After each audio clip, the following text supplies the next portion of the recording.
wonderful family and a beautiful 8-year-old daughter.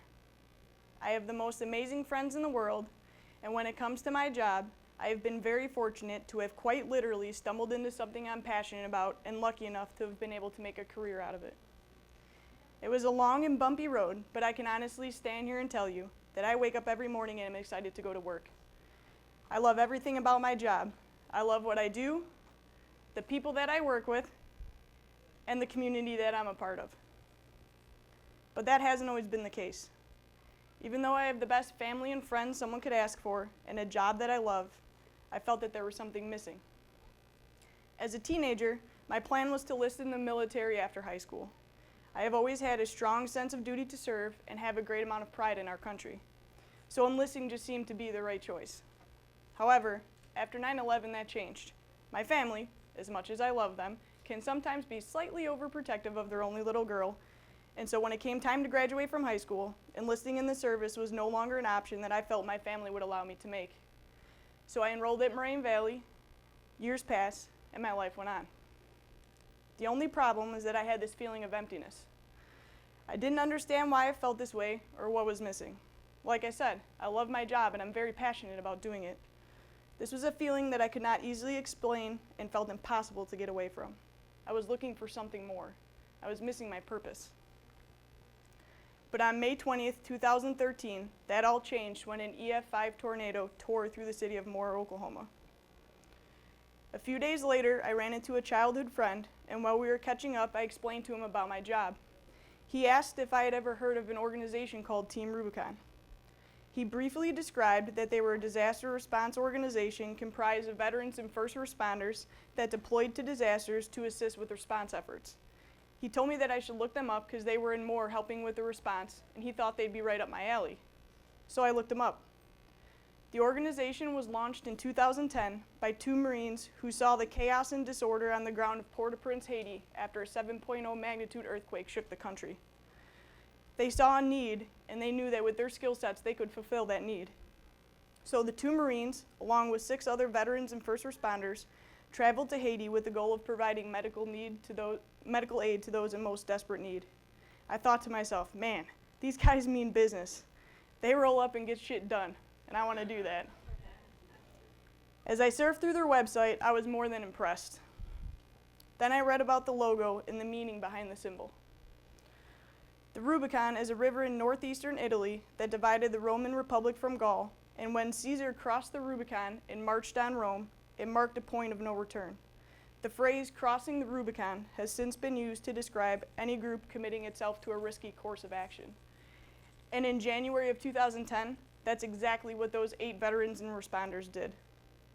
Despite government and AIDS organizations' advice not to proceed, they crossed the river separating the Dominican Republic and Haiti and treated thousands of patients and traveled to camps that was deemed too dangerous by others.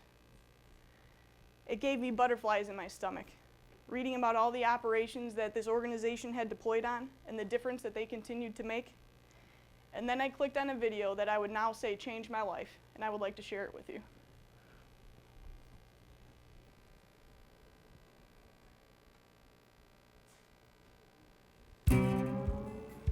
We all have a purpose. Sometimes it comes to us without calling. And sometimes we come upon it after a dark, dusty journey, not sure of what we'll find or who we'll be when we come out the other side. And we find we're navigating a road of cause and effect, learning it all connects back to what we've done, what we are doing, and who we are becoming. To find our purpose in the turn of a key, the click of a button, or the swing of a hammer. In a handshake, a hug, a high five. From sore muscles, blistered feet, dust in our nostrils, mud in our ears, or from supporting these soiled souls from afar, making their 4 hours of sleep look a bit more solid and that stiff back a little more ready to tackle the new day. For when that purpose comes knocking, we stand on the line and stare it down, pulling that hard routine into a full-on bear hug embrace. And when it tests us, we wince instead of whine, we grunt instead of groan, we ask for more instead of crying uncle. We all have a purpose. But in the end, how you define your purpose, well, that's up to you. Wow, right? That's what I said, and that's only one of their videos. So I signed up for Team Rubicon, and on June 3rd, less than 2 weeks after the tornado tore through Moore, Oklahoma, I was boots on the ground with TR. The next 10 days were a life-changing experience. There I was, surrounded by some of the toughest, bravest people I had ever met, who had served our country, but felt that same emptiness and lack of purpose that I had been feeling. But when we were together, serving the community and all those families that lost everything, that feeling was gone. There was no more emptiness. Our sense of duty and service was fulfilled. Over the past 2.5 years, I have had the amazing opportunity to deploy with Team Rubicon on 6 different disaster responses. Operation Honest Abe in Washington, Illinois was my second op with TR. We responded to the 80+ tornadoes that touched down across the Central Plains in November. This one really hit close to home.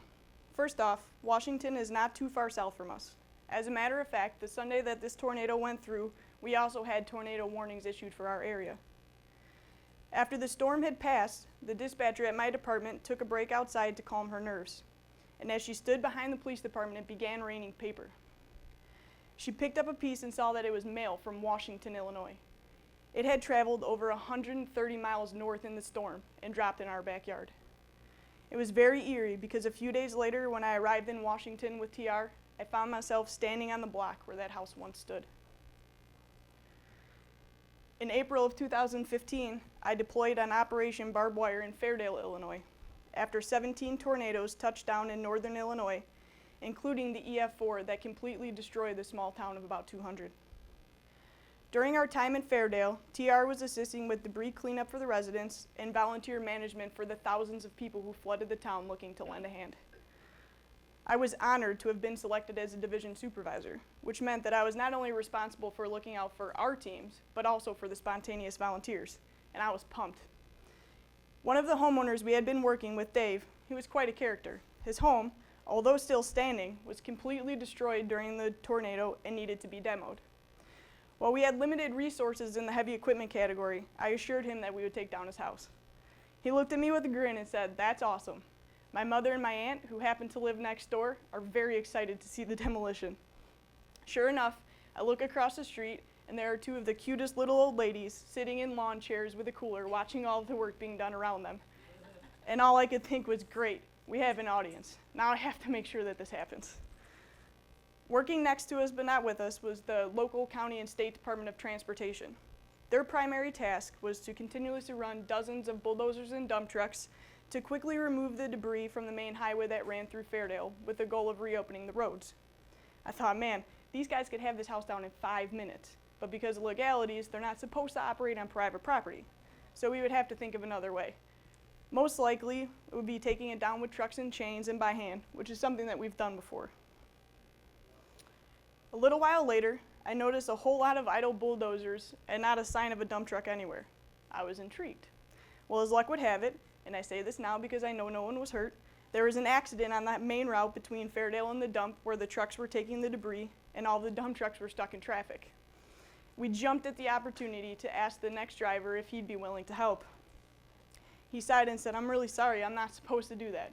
And we understood, so I thanked him and he left. About 2 minutes later, the same bulldozer came around the corner and honked his horn and said, "Let's do this." I turned to Dave and said, "Go tell the ladies, it's time." And in less than 4 minutes, his house was completely leveled.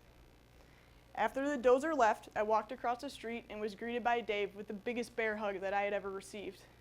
"I can't believe you made that happen," he said. "This is why we call you the boss." TR had the opportunity to return to Fairdale a few months later for a barbecue with the community, and I was able to bring my daughter along as well. When we arrived, I was very eager to see everyone. As we walked up to the pavilion, I heard a familiar voice yell out, "Here comes the boss!" And I look up to see Dave standing with his mother under the pavilion. I smiled, and as I shook his hand, he looked at Kira and asked, "Is this your daughter?" I said yes and introduced them. He knelt down and looked at Kira and said, "Do you know that your mother is the most amazing person I have ever met? And I will never forget what she did for me." And do you know what my daughter's response was? "Yeah, I know, but thanks for telling me." And we all laughed, and talk about well-timed comic relief, because I could feel the tears welling up in my eyes. I was overflowing with emotions, but in that moment it all came together. I was humbled by his words and full of pride for the work that we had accomplished, and at the same time was thankful for having been given the opportunity to serve. I thanked him, and as he hugged me, he whispered, "I meant every word." My most recent deployment was to Coal City on Operation Crazy Train when multiple tornadoes tore through central Illinois and destroyed over half of the town. This was a unique and meaningful experience for me. Not only was I given the opportunity to serve side by side with my TR family, but I was also assigned as the team leader for the members of IsraAid who had traveled from Israel to assist our team with the cleanup. Working with them was an honor and an experience that I will never forget. On their first day, only 6 hours after they arrived in Coal City from their 14-hour flight from Tel Aviv, we set out for our first work order of the day. It was 2 homes that backed an old rail line and a fence that used to be their property line that was now mangled with dozens of downed trees. We had our work cut out for us. As my team began working, I noticed the next door neighbor swinging away with an axe at what was left of a tree that had fallen on his fence. I walked over and explained who we were and what we did, and if he would like, we could help him with our chainsaws with the removal of his stump, and he graciously agreed. So my team got to work. As my sawyer started up his saw, Lucy, the homeowner chuckled and said, "Liam is gonna freak out." He explained that his son Liam loved chainsaws and had just received one from his grandparents for his birthday, which happened to be the next day. He loves working hard and chainsaws. Sign him up. That's a future TR member right there for sure.